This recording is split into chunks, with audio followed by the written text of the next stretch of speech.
How's it going, folks? Mega Brain Channel here, and today we're going to be talking about young Pharaoh and his disowning of black women and maybe the greater black community in general that's not attending his online university. Now, I spoke on young Pharaoh once or twice last year when he was slandering the late King Face's name while he was on his deathbed. King Faces was a street thug on a Queen Flips platform, and he turned a political conservative activist and mysteriously died during the last election. We'll leave that where it's at.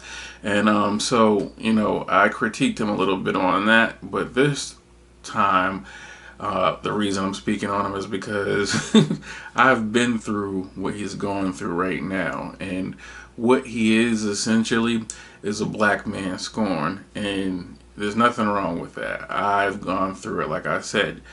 Luckily, it happened to me inside my early 20s, so I was really young when it happened, and I was able to grow and learn as I went on and moved forward. But he's raging, and again, luckily I didn't have access to social media, or I didn't understand it in the manner that I do now, because if you guys think Tommy Sotomayor was bad, I mean, we would have been twins if I would have been online during the period where, my son's mother had allied with the state to try and destroy me. What I wanted to do was, point out the fact that he's not necessarily wrong inside his feelings, but he needs to get past it eventually anyways, because at the end of the day, we can't succeed without us having some kind of relationship with our women. And when I say our women, I mean the women inside our race, our culture. And that, again, I've said this before, trying to build good relations with our own women doesn't mean that you're going to be able to find a woman within inside your race to have children with and be happy and grow.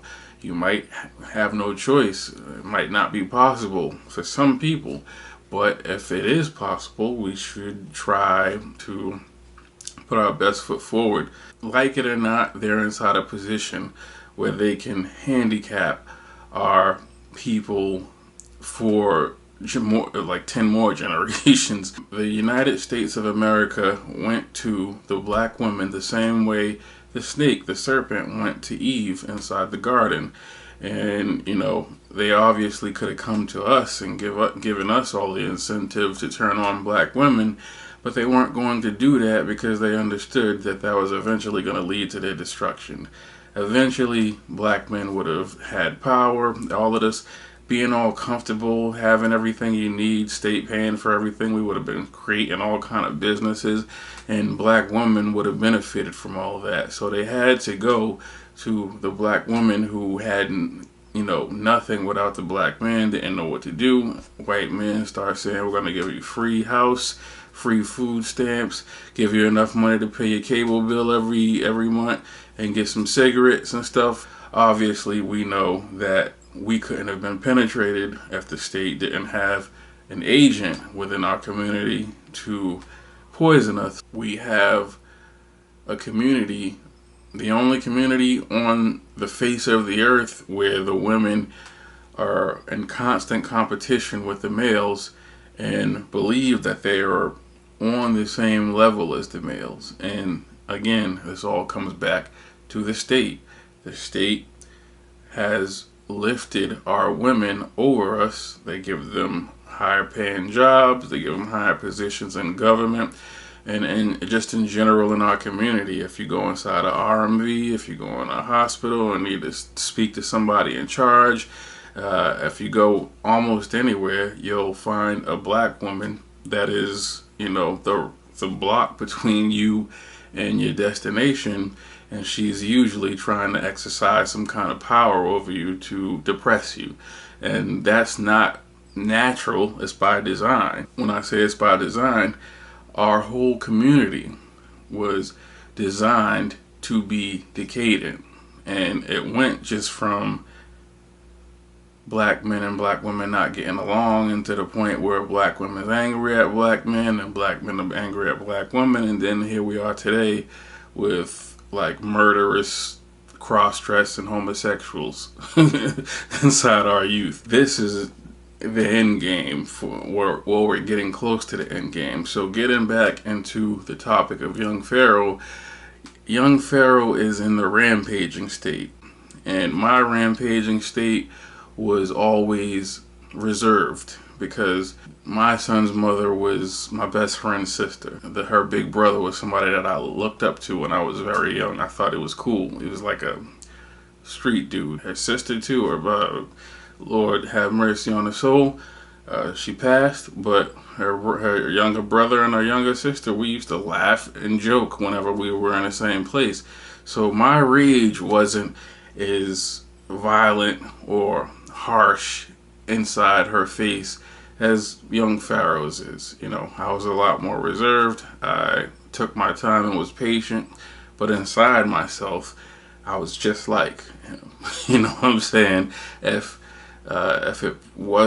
she wasn't connected to all these people that I grew up with, loved, respected, and all that stuff, I probably wouldn't have been the same person. And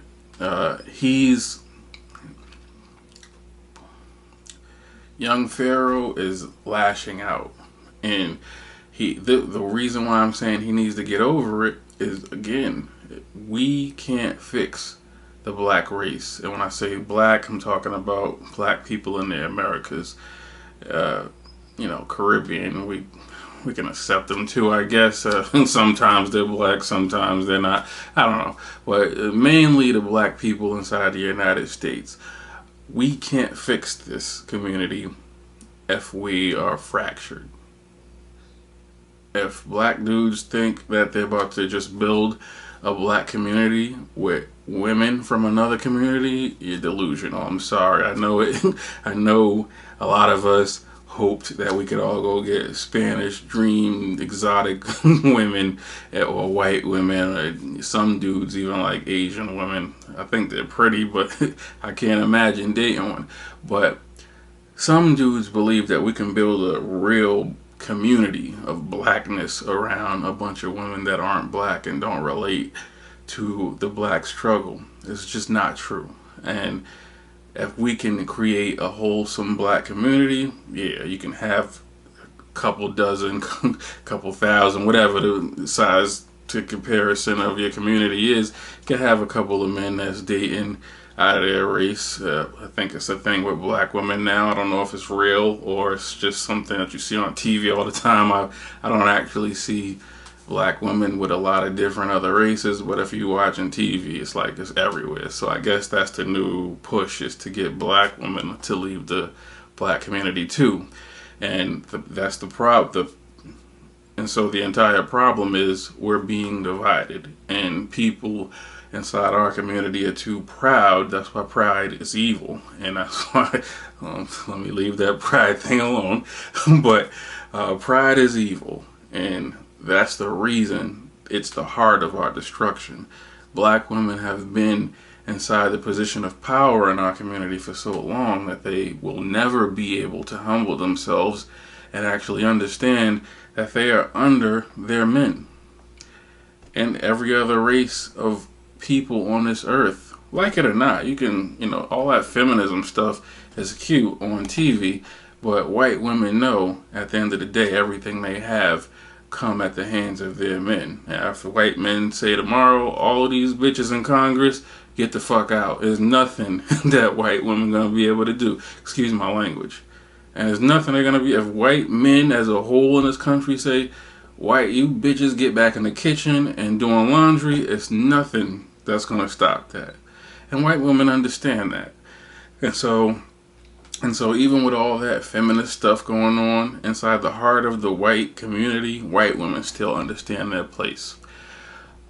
Chinese women know if they get out of line, their husband might stab them 100,000 times inside the main street and nobody will stop them. Inside, you know, Middle East, you know you're getting burnt alive, head getting chopped off, or your husband and all his friends might just rape you for 10 hours and then make you go cook some curry. Africa, any other place on this planet, women understand their role, and it's a very barbaric type of thing, but it's also realistic. And so women understand that their power comes in femininity. If a woman is feminine and meek enough, a man, nations will fight over one of them. Whole nations will fight over one woman that is feminine, meek, and needs to be protected. And so that's part of the disconnect with us. These women have become so empowered and needed to be strong in a sense, because whether they were the progenitors of men not being inside their lives or not, they were left alone at some point, and they had to be the backbone of their family, because that they were all that there was. Even if they were surviving off of government subsidies, they were still the person that all the kids relied on. I understand what he's going through.